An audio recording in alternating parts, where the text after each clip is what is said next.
Olá, telespectadores e ouvintes da nossa Rede Alesp. Mais um programa Ideias e Debates. E hoje eu vou bater um papo, conversar com a Tatiana Sá, ela vai já aparecer no seu vídeo, está aí a Tatiana Sá. Ela é pesquisadora da Embrapa Amazônia Oriental e converso também com o Luiz Magalhães, já no seu vídeo aí também, que é diretor acadêmico da Rede Luminova. E a gente vai bater um papo sobre educação ambiental, não é isso, gente? Nas escolas. É preciso aí, né, claro, pensar hoje para garantir um amanhã, sem dúvida nenhuma, bem melhor do que a gente está vivendo, né, hoje em dia, tem vivido, né, principalmente nessa questão ambiental. E a primeira coisa que eu já quero saber dos dois, pode ser tanto o Luiz quanto a Tatiana, é, né, essa questão da educação mesmo ambiental, né, o que falta para que as pessoas... Porque a gente sabe que essa coisa toda acontece, né, muito pela sociedade, né, Tatiana? Pelas pessoas, pelo ser humano. São os maiores causadores, né, ao ambiente, né, nosso ambiental, nosso aquecimento global que a gente tem vivido também, a questão ambiental, né? As pessoas, os seres humanos, são os maiores causadores, pelo menos na minha opinião, e eu quero saber exatamente a de vocês dois. Pode, Luiz. Pode ser a Tatiana, a gente como cavaleiro, né, Tá, Luiz? okay. Dá a palavra primeiramente às damas, né? Então vamos, né? Então, a Tatiana Sá. A educação ambiental ela não é muito antiga, né? Ela vem recentemente como acompanhando a percepção sobre a questão do ambiente, né? Então, nós vemos, por exemplo, a geração, a gente não tinha ideia do que era uma educação ambiental, né? E, ao longo do tempo, a gente está vendo o tipo de contextualização que está surgindo como a educação ambiental. Acho que é um processo gradativo, né? E que acompanha a percepção que nós estamos tendo em relação ao ambiente e que gradativamente também vai ganhando contorno da importância da contextualização dessa questão da educação ambiental. Que você fala, a gente está falando, né, Luiz, em escola, tudo, mas não são só as crianças, né, no caso, claro, não a ideia não é essa. Mas o que eu vejo, Exato. né, exatamente, eu vejo, às vezes, assim, bizarrices de pessoas adultas, né, com essas atitudes, né, de não preservação, né, jogar bituca de cigarro na rua, jogar isso, jogar lixo, jogar... Então, não vamos, assim, direcionar, porque precisa de uma educação nas escolas, né, uma educação ambiental. Né? Eu acredito que não seja só isso, não é, Luiz? Exatamente.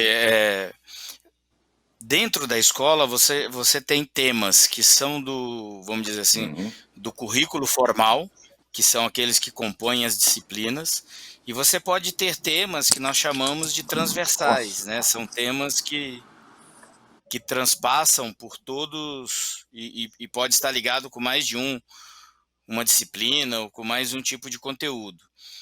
A função da educação formal é justamente essa de complementar, vamos dizer assim, a educação familiar também. A escola tem esse compromisso e muitas vezes é ela que dá a razão científica da importância dessa educação. A escola deve visar promover nos alunos essa atuação consciente, né? A cidadania, que eles sejam alunos. Para ele não adianta somente saber qual o mal que um monte de bituca de cigarro vai fazer no chão, mas é ele não fazer isso também, né? Que são as habilidades, são as habilidades comportamentais mesmo assim, que devem ser geradas e praticadas no ambiente escolar também. A gente fala também, né?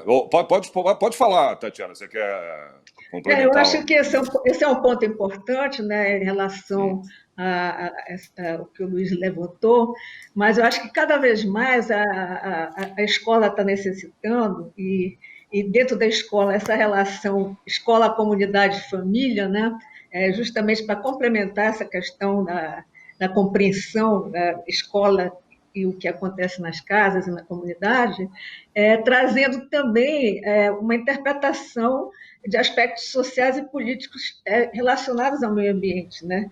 Então, os estudantes não apenas entenderem quais são os impactos ambientais, mas saber que atores que causam esses impactos ambientais e começar a raciocinar pelos processos também, que transcendem muito a questão do veio ambiental, passando pela questão social, né, cultural, e aí, como o Luiz comentou, a importância da cidadania, né? O exercício da cidadania ele vai ser muito mais efetivo quanto mais o estudante participa, compreende e é partícipe realmente com a família e com a comunidade em ações que podem ser transformadoras do meio ambiente, não apenas uma teoria, né? Uhum. Nós estamos vivendo... Luiz, você quer complementar alguma coisa da Tatiana, Luiz? Ok. Eu queria falar um tá pouco certo. também das queimadas, né? Se a gente for, olha, que é o que está acontecendo, né? No mundo inteiro, aí praticamente é impressionante. Elas trazem graves danos, né? A gente sabe disso, a saúde, né, humana, provocam aí grandes prejuízos, né, na floresta, além de afetar imensamente, a gente sabe, a fauna, né? Flora e também de causar aí emissões de gases que agravam, né? Como eu falei há pouco, estava falando do aquecimento global, né? Muito tem se falado aí sobre essa preocupação com o meio ambiente, né? O que você vê, a gente vê artistas aí, né? Em prol, né, da defesa do meio ambiente, várias pessoas, né? É impressionante, entendeu? Agora precisa de mais conscientização, a gente sabe disso, eu não tenho dúvidas disso, né?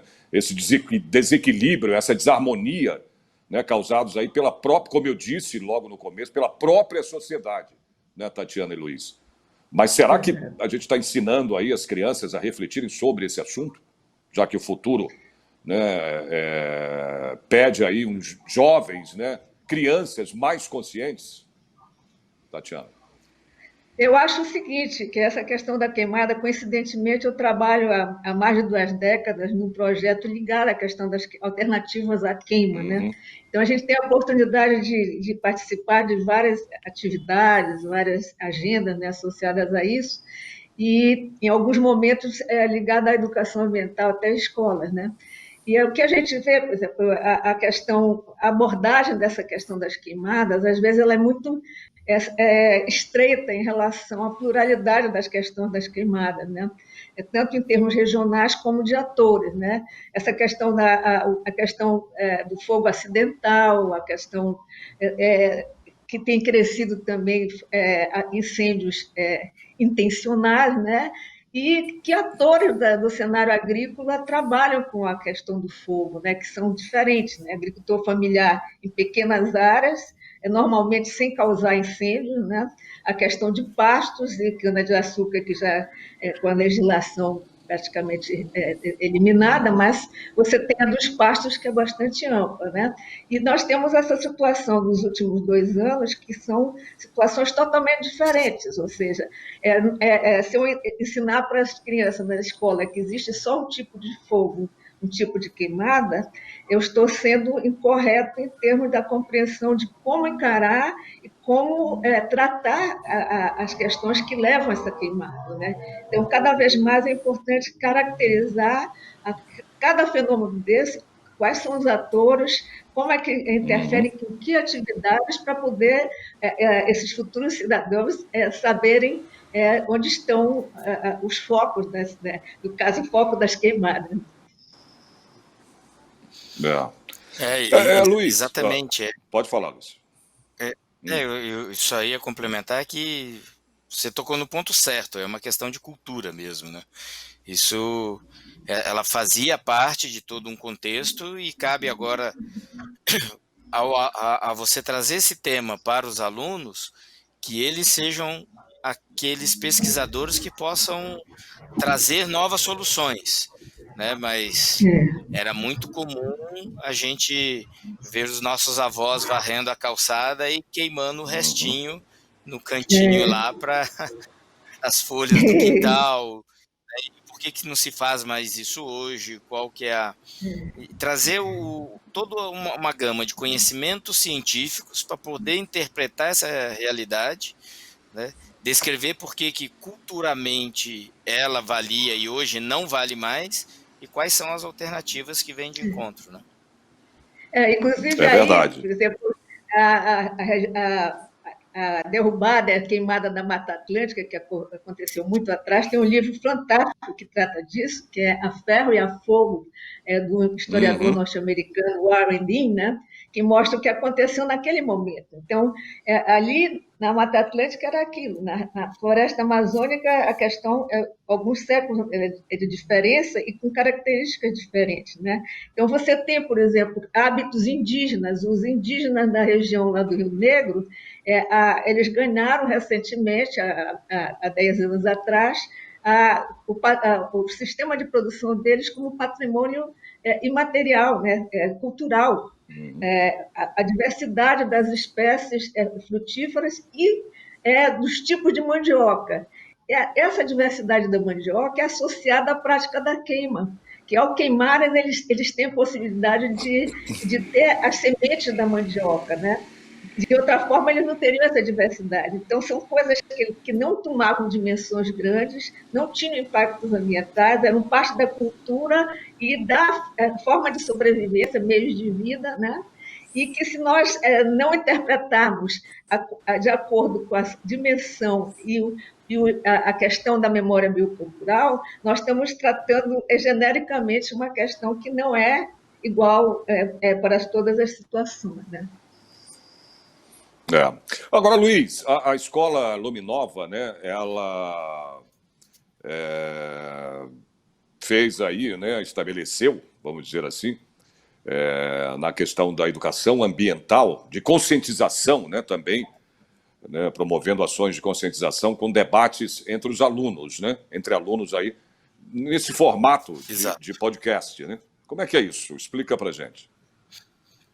Isso, na realidade o podcast ele vem ser a conclusão de uma jornada de trabalho, Uhum.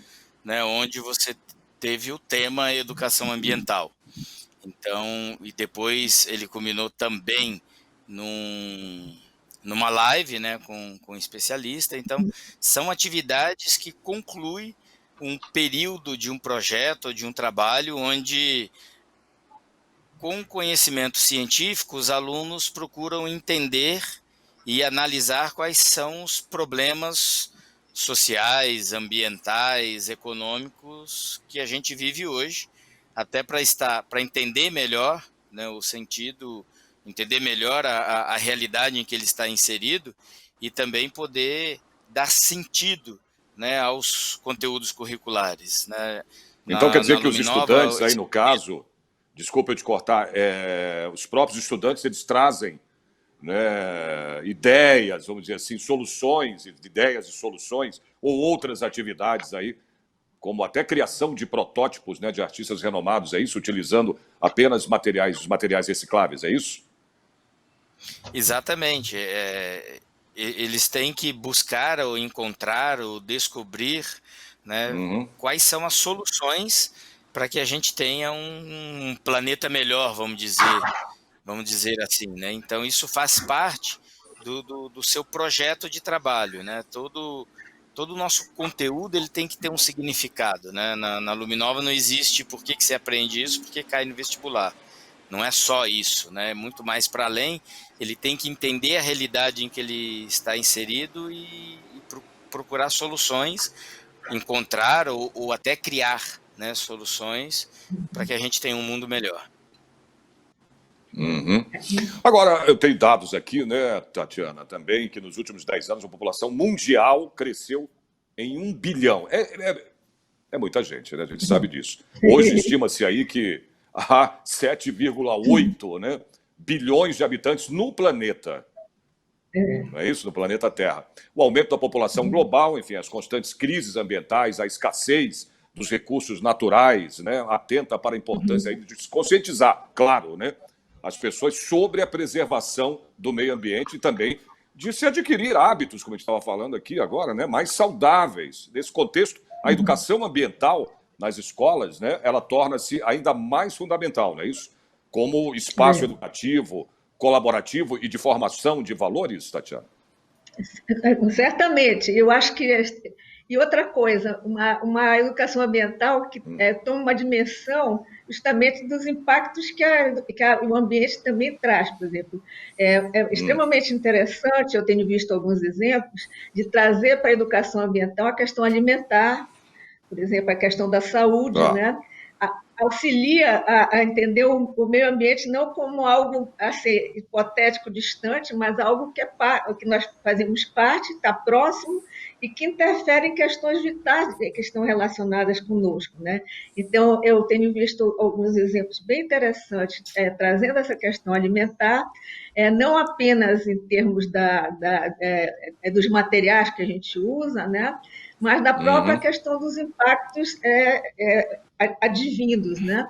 E assim também essa questão ligada à saúde, né? Então nós estamos num momento extremamente interessante, né? Infelizmente a pandemia trouxe essa questão, justamente de trazer a conscientização sobre a questão ambiental, da conservação dos ambientes naturais, da fauna, os cuidados de não exagerar na exploração de áreas, fazendo com que a fauna das florestas e tudo seja expulsa e comece a entrar em outros ambientes, né, e causar, por exemplo, a gente está consciente dos riscos que nós temos em termos, nós temos aqui o Instituto Evandro Chagas, que trabalha na parte de saúde, nas viroses amazônicas, né, e qualquer conversa com o pessoal que está trabalhando lá, tem saído artigos muito importantes nessa linha, mostrando o risco que nós temos daqui para frente em relação a vírus advindos da própria floresta, nesse processo justamente de desrespeito com o meio ambiente, né? Uhum. Quer falar, Luiz, sobre? Eu acho que isso é parte justamente da ação, né?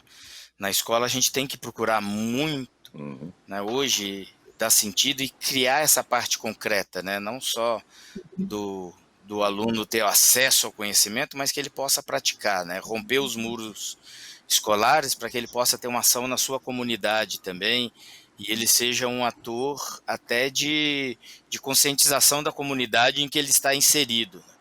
A escola tem que fazer parte, tem que ser uma casa de educação também para a comunidade, né? E se utiliza disso dos conteúdos e dos seus alunos realizando o projeto para trazer de volta para a comunidade esse bem viver, esse bom trabalho, né? Eu E posso fazer além uma pergunta para o Luiz? Oh, claro, Sim. claro, Tatiana. Luiz, uma curiosidade.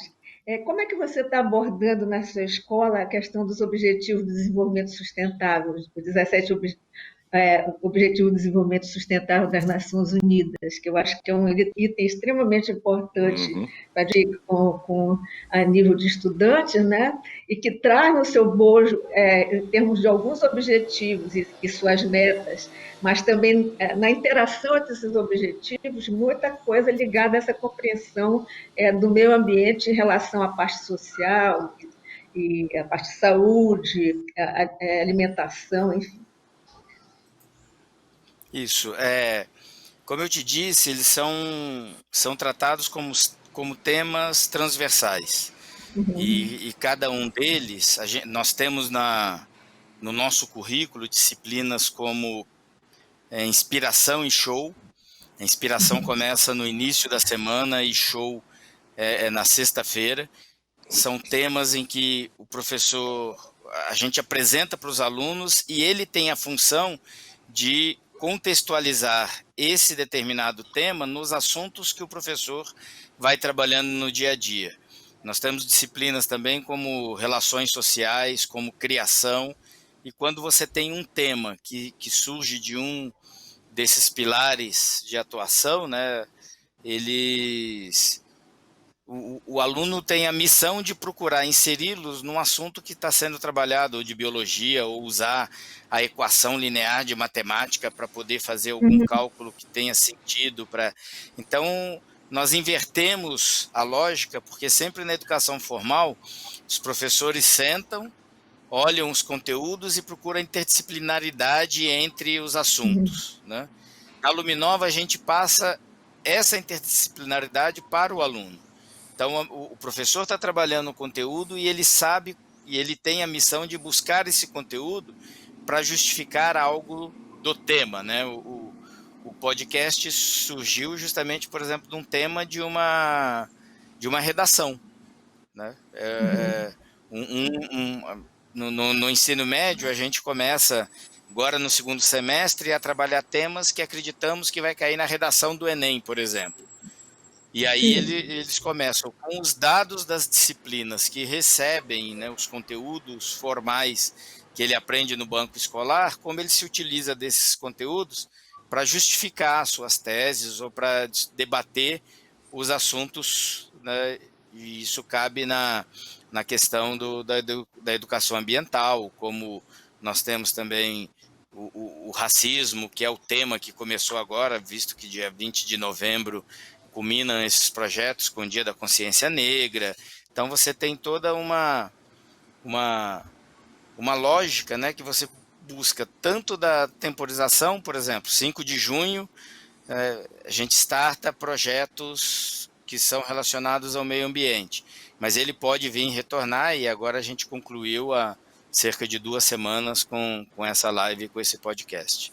Então eles são trabalhados assim, são temas que surgem, as luzes dos pilares, que são que vão dar a fundamentação teórica, e o aluno pega essa fundamentação teórica que vem, né, da Unesco, né, que nós estamos no caminho de ser uma escola reconhecida Unesco, então você tem que tratar desses assuntos, mas no lugar do professor oferecer esse tema, é o aluno que recebe o tema e o contextualiza no conhecimento formal, vamos dizer assim.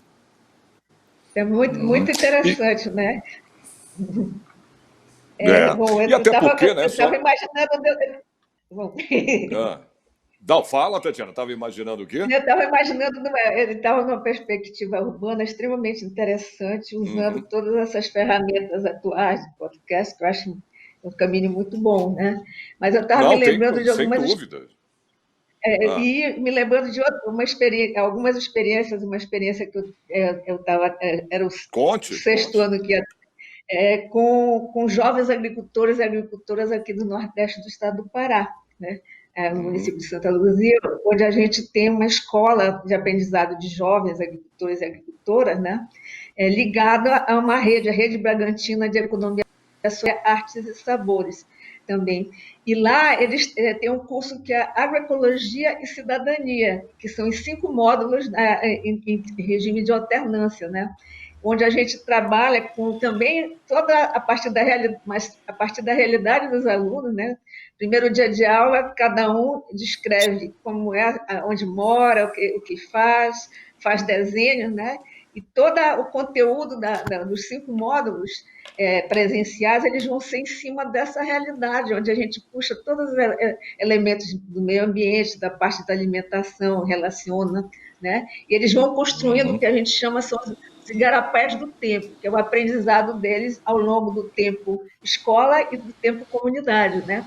E no final eles apresentam aquele igarapé dos avanços, onde, por exemplo, tem gente que percebe, começa a entender os problemas ligados à destruição da mata ciliar, começa a entender que para resolver aquilo não adianta só a tecnologia, eles têm que se organizar, né? Então, aspectos ecológicos, técnicos, produtivos mais organizacionais, e nós vamos, com poucos recursos audiovisuais e tudo, apenas durante as aulas, e levamos a campo, e nós trazemos só treinamentos específicos técnicos a partir de demandas reais deles, por exemplo. Se tem um grupo que está interessado com meliponicultura, aí nós trazemos aquele segmento para eles, senão ninguém traz, né? São coisas que nascem da realidade deles e da percepção da importância daquilo. Tem que se conscientizar, né, e conscientizá-los também, né, tanto as crianças, né, adolescentes, sobre a importância, né, Tatiana e Luiz, de preservar, né, o meio ambiente. Até porque as crianças, né, e esses adolescentes de hoje, eles vão ser, né, os responsáveis em tomar decisões no futuro, não é isso? Seja no comando de empresas, enfim, ou dentro, né, de um ambiente político, não é isso? Agora, o que representa a Política Nacional de Educação Ambiental? Luiz, pode falar? Os dois, Luiz. Pode falar, Tati. Eu acho que a política nós temos que entender que ela foi criada no século passado, né? No final do século passado, eu acho que foi em 1999, por aí, com uma visão muito da questão, a ideia, fortemente na ideia de uma educação ambiental para a formação do indivíduo, né? Individualmente, né, do aluno e tudo, é como se houvesse possibilidade de mudanças grandes a partir da conscientização individual, né? Eu acho que ela tem elementos bastante interessantes, mas ela ficou um pouco isolada, sem um diálogo maior com outras vertentes que poderiam ter dinamizado a aplicação mais dessa política, né? Várias questões ligadas a essa questão de diversidade, de textos e tudo, que eu acho que faltou evoluir, e da perspectiva de uma educação ambiental mais crítica, né? E dessa questão da construção coletiva, a questão da cidadania e a ação conjugada, como um ato político, praticamente, como a educação ambiental como instrumento de transformação, né? Mas no lado freiriano, né? Exato. Quer falar, Luiz? Quer complementar alguma coisa? Na realidade, logo que houve a mudança da LDB em dezembro de 96, e aí ele teve um plano decenal, você tinha parâmetros de como de que se havia que trabalhar com esse tema, mas isso ficou muito... Na legislação brasileira, a escola tem muita autonomia de propor. O grande problema é que as nossas escolas não avançam para a inovação. Então, que é um tema transversal, que é social, que traz ao debate e transforma ele como um objeto de uma aula de exposição, explicar o que é. Na Luminova, a sua metodologia inovadora, o protagonismo do aluno, ele é um ser autônomo e ele tem que buscar e trazer para as discussões, porque a gente acredita que é nisso que vai gerar o comportamento, que vai gerar o comprometimento com o assunto, né? Só um professor passando um conjunto de teorias e de temas, o engajamento é bem menor, né? Então, a política ambiental, ela assegura que você tem que tratar desse tema no seu currículo, mas cabe às instituições educacionais como, né, fazer isso. Mas você falou que elas têm autonomia, né? Você falou que as escolas, assim, né, Tatiana, elas têm autonomia. E não tem como, que disse então, que desenvolver...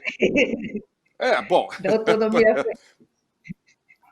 mas segundo o Luiz, né, o problema todo é o desenvolvimento disso. Porque, por exemplo, você nas escolas, você está, vamos implementar a educação ambiental. Mas se a própria escola, muitas vezes, não faz isso, né? Exato. Não contribui para isso também. A própria formação dos professores, né?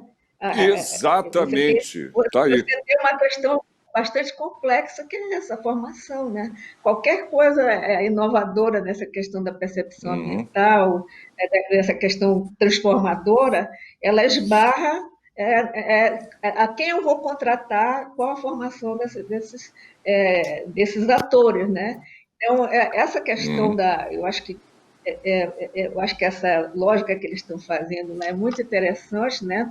Porque os alunos estão entrando e os professores acabam entrando também nessa construção, né? E, no final, as famílias, as comunidades vão também participando, né? Eu acho que a questão que deve acontecer nessa lógica não trazer conteúdos apenas de classe, né? mas é a oportunidade de construção coletiva de conhecimento, né? Eu acho que hoje em dia, comparado a tempos anteriores, né, você tem muito mais facilidade de fazer esse tipo de questão, presencial ou não presencial. A gente está vivenciando nesses meses uma quantidade imensa de interações que pareciam impossíveis, né? Por exemplo, eu estou sendo chamada para dar aulas em cursos de outros locais que normalmente ia ser impossível fazer na quantidade que estão acontecendo. E cada experiência dessa está sendo extremamente enriquecedora por essa possibilidade de construção coletiva.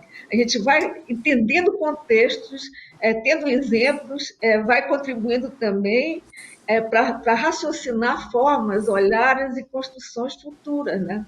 E eu acho que isso é fundamental. Agora cita pra gente, assim, tipo assim... pode ir, Luiz, depois eu faço a Eu acho que pergunta para a o Tatiana. ponto crucial é justamente o da construção coletiva, né? Na escola, por muito tempo, você quase não teve construção. Você tinha o ser na frente do tablado, passando a informação e o aluno só recebendo.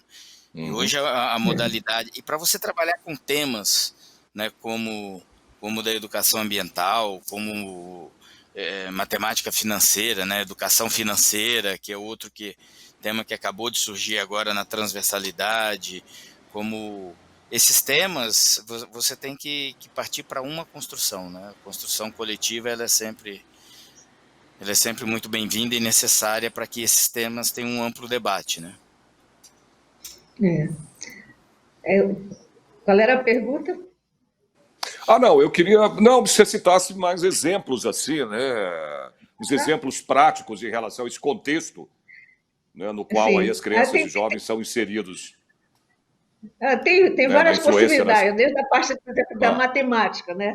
Se você olhar, você pegar a matemática, que normalmente a gente não pensa, né? Se você pensar o contexto da chuva, por exemplo, você tentar trazer para eles se está chovendo mais ou está chovendo menos, quando é que chove mais, como é que a chuva cai numa floresta, como é que ela cai numa pastagem, quanto é que fica, escorre logo no chão, o quanto é que é nessa água do chão descoberto, o que é que acontece. Então, se eu pegar a chuva, né, eu tenho uma gama enorme de possibilidades. Se eu pegar, por exemplo, a questão de insetos polinizadores, por exemplo, as abelhas, né? Como é que qual o papel delas para o meio ambiente, para a produção, para a reprodução das florestas, para a frutificação da maioria das espécies, né? Inclusive várias espécies fundamentais, aí, como a soja, que depende grandemente da polinização por insetos, né? Os dispersores de semente que vão estar associados à presença de árvores, enfim, tem uma série de questões, a questão dos cursos d'água, essa questão da massa ciliar, né? E a gente puxa um assunto, destrincha. Aí, se você conversa com os agricultores, conversa com, por exemplo, assentados da reforma agrária, indígenas, quilombolas, né? Cada um tem também a sua percepção e tem as questões ligadas a essa questão cultural também, né? As cosmovisões deles associadas a essas questões ambientais, que trazem elementos fundamentais também no diálogo e nas construções coletivas com esses grupos, né? Então, para nós trabalharmos uma região, um país tão diverso como o nosso, nós temos vários elementos extremamente importantes que normalmente não estão sendo considerados e tem sido pouco trabalhado na própria remasterização da política, né? Agora, Luiz, será que as crianças elas têm consciência, né, da importância da preservação aí dos biomas? Será?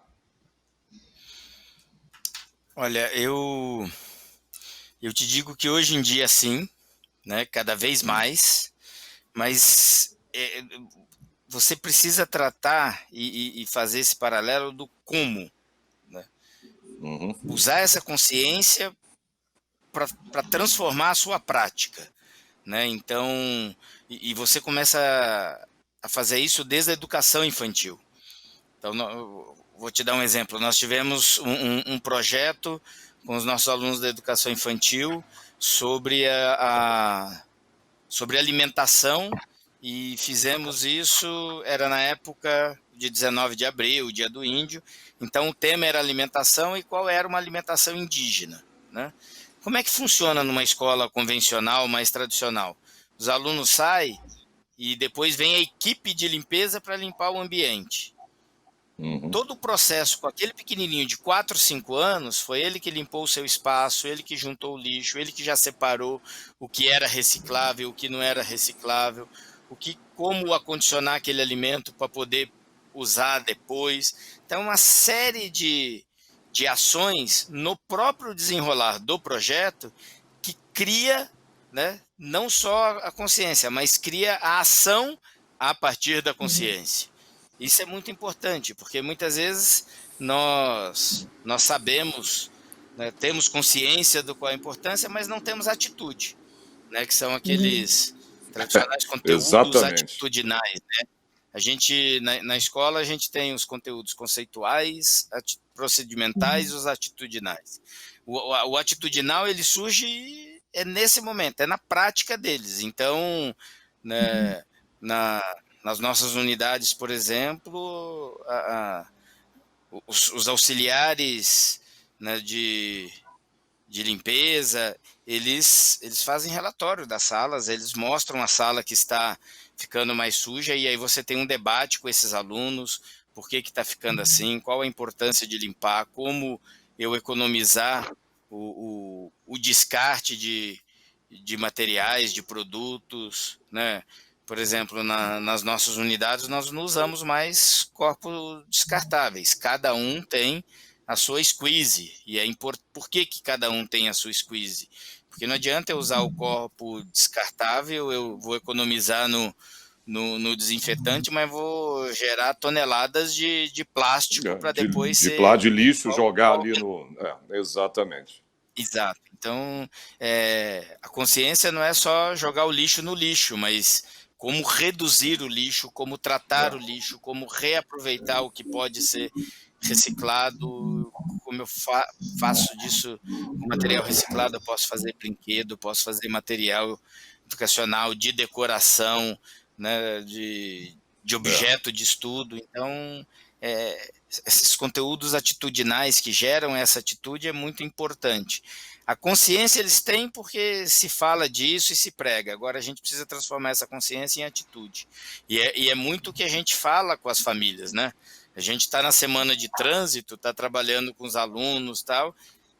Eles falam, nossa, meu pai só passa no amarelo, né? Determinado horário no vermelho, meu pai diz que se não tem nenhum problema, ele... Então, quando você traz essa consciência para a criança e ela leva esse debate para dentro da família, fala, nossa, pai, se eu passou no farol vermelho, não é perigoso, porque o que pode causar é não trabalhar só pela negativa, né? Não pode. Mas o problema é que, por exemplo, aqui em São Paulo, né, Tatiana, é complicado, porque ele pode dar uma desculpa de que, filho, mas tem muito assalto.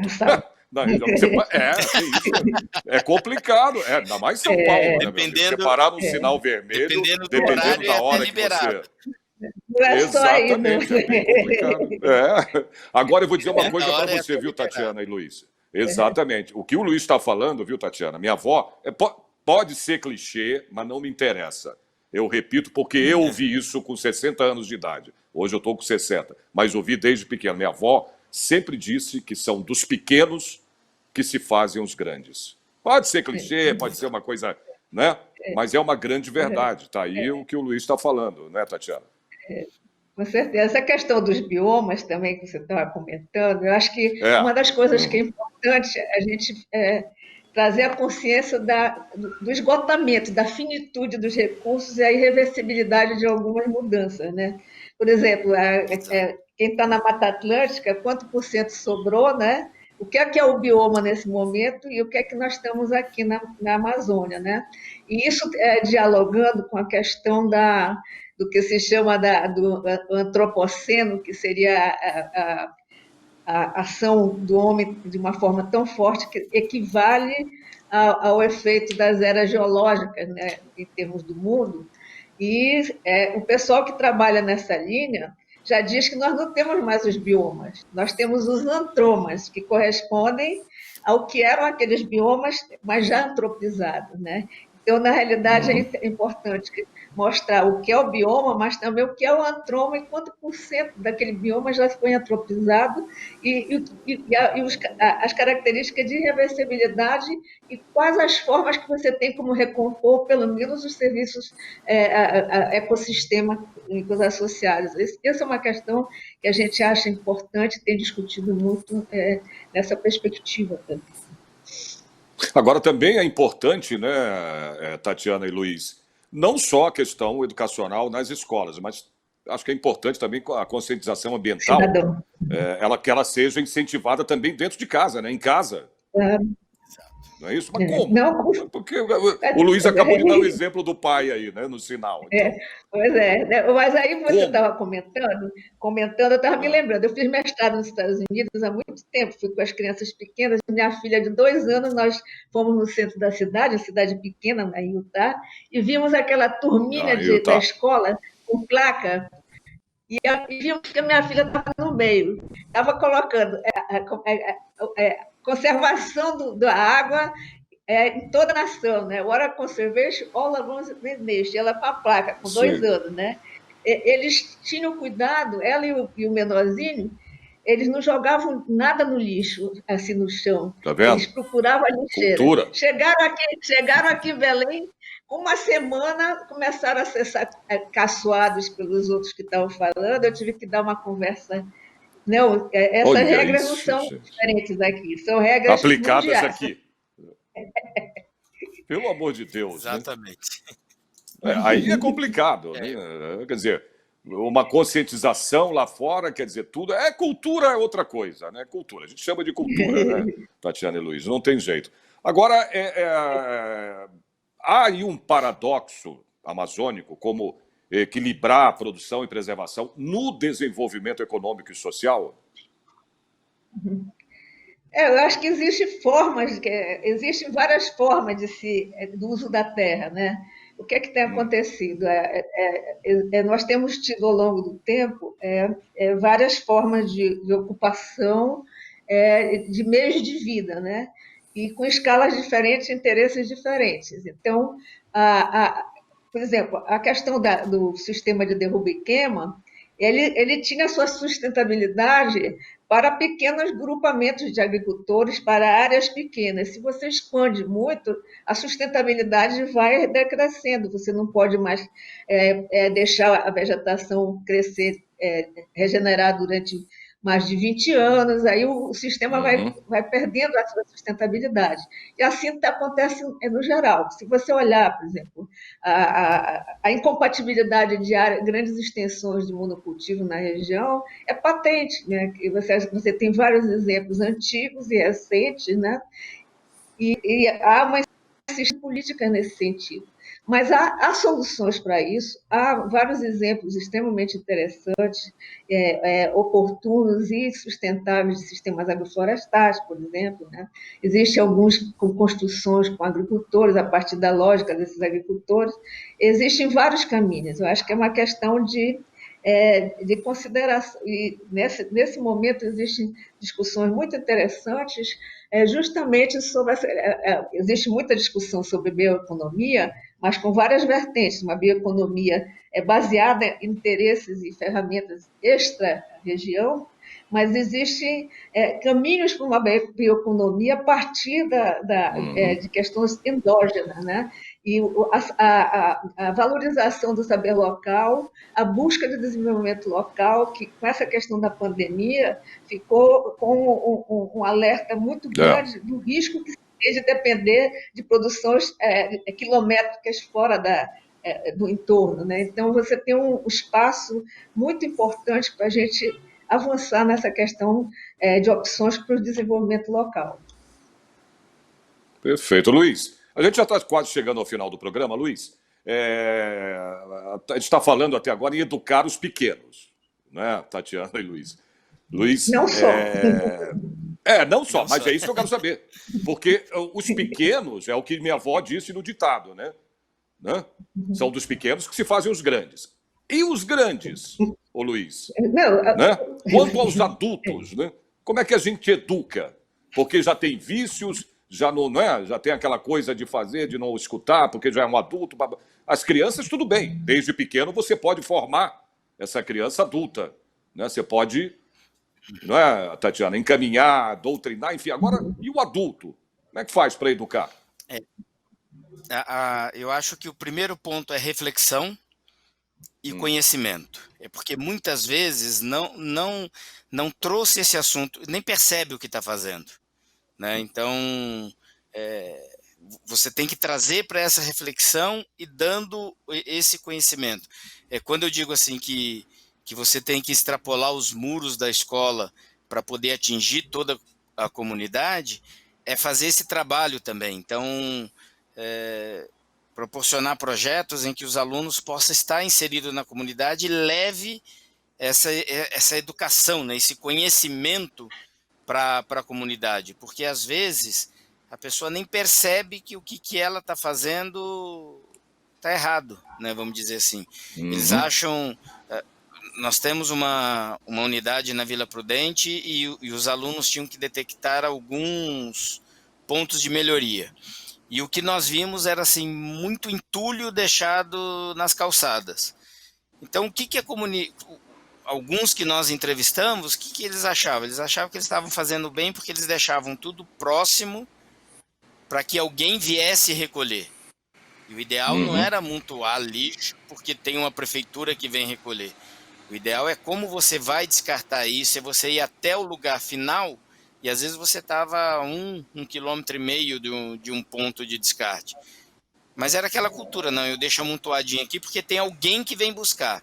Não, agora nós estamos no momento de cada um fazer a sua parte. Então, quando você leva essa reflexão e a pessoa observa e vê o que ela está fazendo de errado, é um dos meios de você, através da reflexão, com conhecimento, poder mudar atitudes.